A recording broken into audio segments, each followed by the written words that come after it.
Hello, in this video I'm going to show you how to copy and paste on a GIGABYTE G7.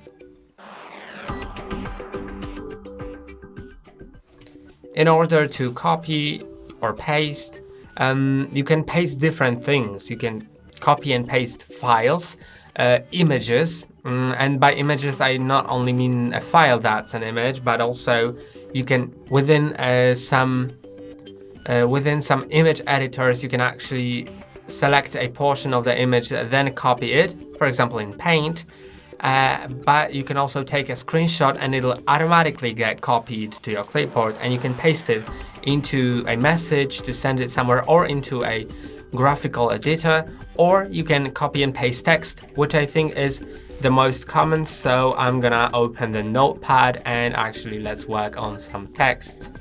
So in the text we can just type in something,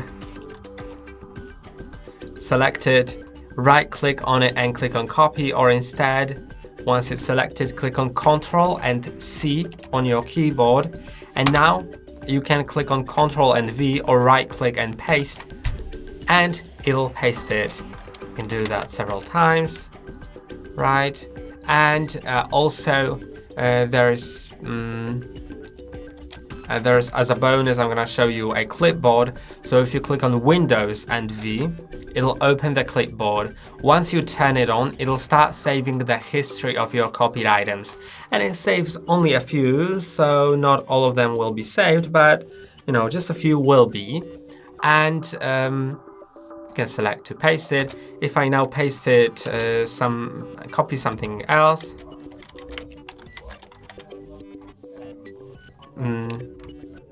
then if I select it and copy it, and then once you click on Windows and V, you can select which one to paste.